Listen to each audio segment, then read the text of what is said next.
Bonjour, c'est Frédéric Fievé de Fievé Accompagnement. Je suis très content de vous retrouver pour cette nouvelle vidéo inspirante. Et je vais vous parler aujourd'hui d'un thème que je trouve très important, c'est se donner l'autorisation, s'autoriser à. Alors, qu'est-ce que cela veut dire? Cela signifie agir avec sa propre autorité. Ne pas confondre autorité et autoritarisme. Il s'agit d'agir en étant l'auteur, l'acteur de ses propos, de ses pensées. Je considère qu'aujourd'hui dans la société, quelles que soient les générations, nous n'agissons plus suffisamment avec autorité.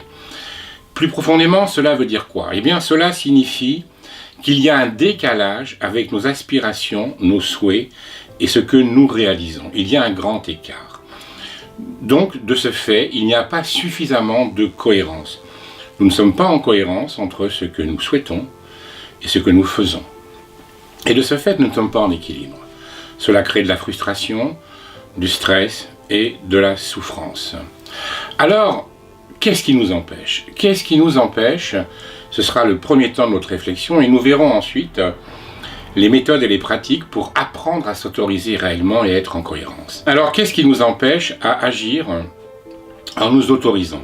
Qu'est-ce qui nous empêche de nous donner l'autorisation? Ce qui nous empêche, ce sont des contraintes et des interdits imaginaires qui viennent de loin, qui viennent de notre histoire, de notre enfance, à une époque où nous avons eu des contraintes et des interdits qui nous ont été posés, et cela était nécessaire d'un point de vue éducatif pour apprendre à fonctionner et à vivre avec les autres.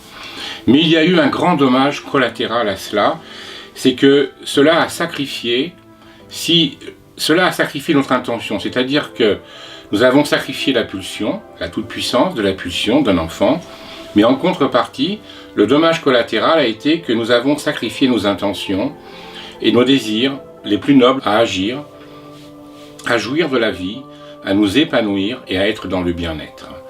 Et aujourd'hui, il est important de réhabiliter ces dimensions-là afin de nous autoriser à être et à agir comme nous le souhaitons. Ce qui nous empêche, ce sont donc, dans ces contraintes et ces interdits, trois grandes dimensions. La peur, la culpabilité et la honte. La peur, il y a deux grandes peurs. D'une part, la peur du jugement et la peur du rejet des autres. Ce sont des peurs appartenant à la même famille. Et ensuite, il y a la peur, avec celle d'être rejeté et celle d'être jugé, il y a la peur d'échouer, la peur de l'échec. La culpabilité, elle nous renvoie au fait de se sentir coupable de quelque chose, de se sentir coupable d'avoir fait ça alors que d'autres ne l'ont pas fait. Par exemple, on peut avoir quelqu'un qui se sabote dans ses expériences, dans ses projets, par culpabilité par rapport à ses parents, qui n'aurait pas atteint ces projets-là par rapport à son frère, sa sœur, son compagnon et sa compagne. La culpabilité va faire qu'il se restreint et qu'il se limite dans ses objectifs et ses projets. Il y a une troisième dimension qui nous contraint et qui nous interdit, c'est la honte. La honte est à distinguer de la culpabilité. La honte est un métassentiment qui a à voir avec le regard des autres. Bien souvent, la non-autorisation que nous ne nous donnons pas, c'est une honte anticipée. La honte, ce métassentiment qui a à voir avec le regard des autres, c'est quelque chose qui s'est installé progressivement dans notre histoire et qui s'est distillé comme un poison venant toucher le plus profond de notre être, à savoir notre dignité humaine. Une honte anticipée fait que nous n'allons pas oser. Comme disent les jeunes aujourd'hui, j'ai peur de m'afficher. Voilà, donc trois grandes dimensions, peur, culpabilité et honte, qui nous contraignent et qui nous interdisent. Je pense qu'il y a aussi un aspect qui couvre tout cela, c'est que nous conservons une attente inconsciente que l'on nous donne l'autorisation. Quand nous n'autorisons pas à agir comme nous souhaiterions, selon nos aspirations, c'est que quelque part nous attendons qu'une entité extérieure, qu'une autorité extérieure nous autorise à, nous donne la permission. C'est une attente qui remonte à loin, encore une fois, qui vient de notre histoire, à une époque où nous étions complètement dans le pouvoir des autres pour notre éducation. Alors, réfléchissez bien, quand on va faire les exercices pratiques, est-ce que vous attendez qu'on vous donne l'autorisation ou êtes-vous suffisamment adulte pour faire l'économie d'une autorisation extérieure? Voilà pour les empêchements. Maintenant, que peut-on faire pour se déplier, pour retrouver cette capacité à agir avec autorité, retrouver notre puissance, sortir de l'impuissance sans basculer dans la toute-puissance? Alors que faire? Comment agir? Comment s'autoriser à se donner l'autorisation? Tout d'abord, il y a l'état d'esprit. Il y a un état d'esprit qu'il va falloir progressivement renouveler, se donner le droit d'être, se donner le droit à l'autorisation. Commencez par penser grand, imaginer grand, voir grand. Imaginer grand, ça va être une contre-imagination à ces contraintes imaginaires, à ces interdits imaginaires que vous imaginez, car elles viennent du passé. Et au présent, sans doute, que vous n'en avez plus besoin. Une contre-imagination, vous allez imaginer, penser sans limite. Vous allez apprendre progressivement à vous déplier par ces imaginations. Vous allez déplier vos intentions. Vous allez déplier vos désirs jusqu'à les rendre ailés, à les rendre infinis. Nous sommes dans l'imagination, il y a de la place, tout est permis. Donc mobilisez une imagination contraire à cette contrainte imaginaire. Ça, c'est le premier aspect. Ça consiste à se choisir soi-même, à choisir la vie, à choisir vos aspirations profondes, à choisir vos valeurs les plus profondes, à choisir vos croyances internes les plus dynamisantes. Voilà, c'est vraiment très important cet état d'esprit qu'il va falloir mettre à l'ouvrage régulièrement. Il va falloir que vous y pensiez régulièrement, rêver encore et encore, et ensuite mettre cela en pratique. Alors mettre cela en pratique, il y a plusieurs aspects. Le premier aspect, ça concerne la dimension de l'être et la dimension de l'action.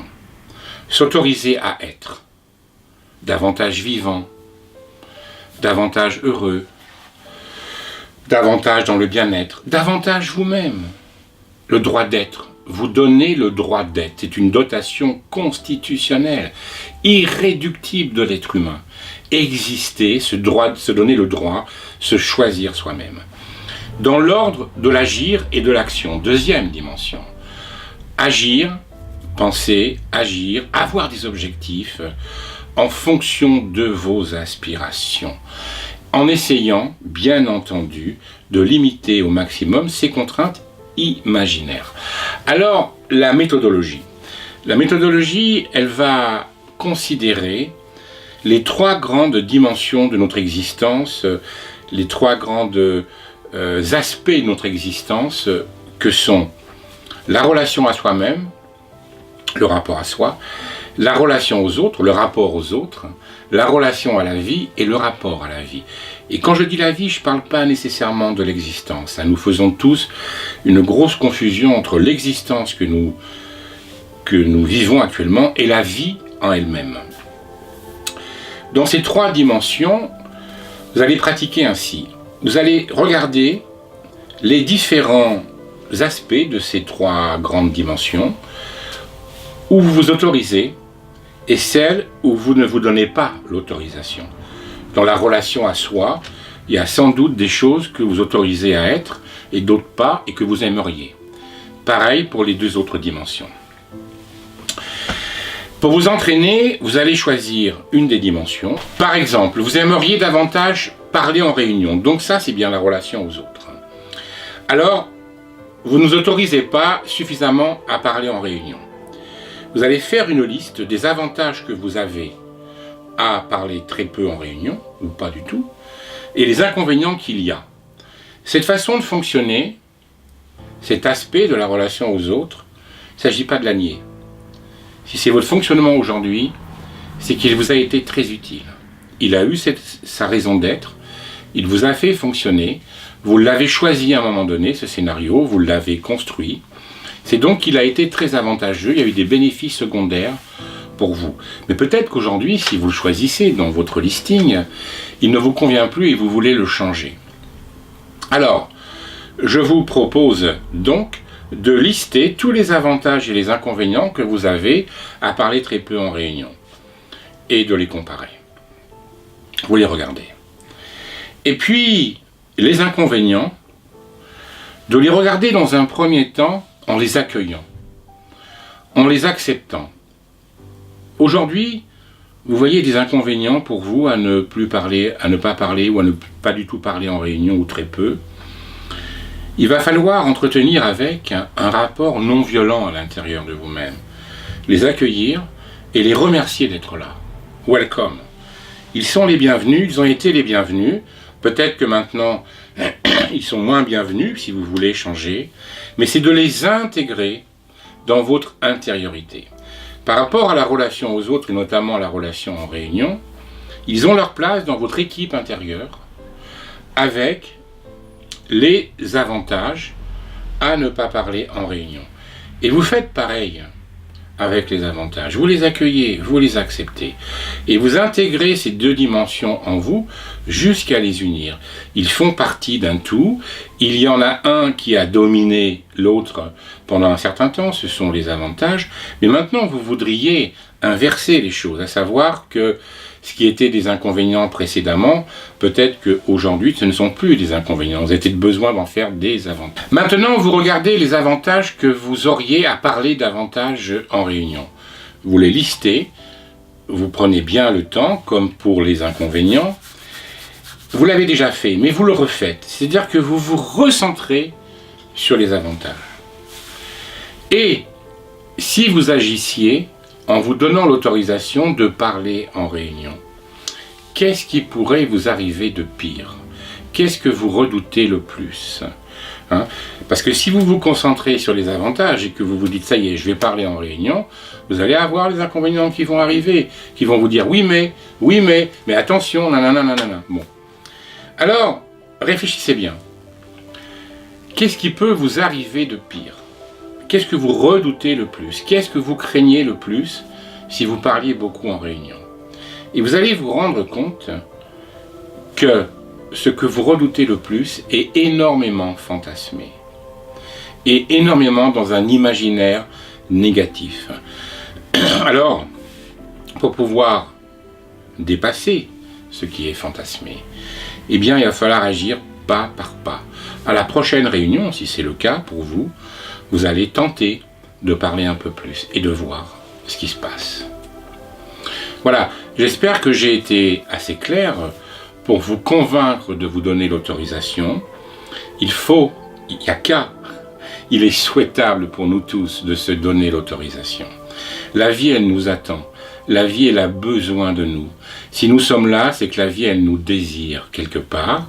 Il s'agit pour cela de s'autoriser, de lui dire oui, d'adhérer, de se choisir et de choisir, de se donner l'autorisation et d'agir. Je vous remercie pour votre attention. Je vous dis à bientôt et surtout, soyez libres d'actionner votre vie.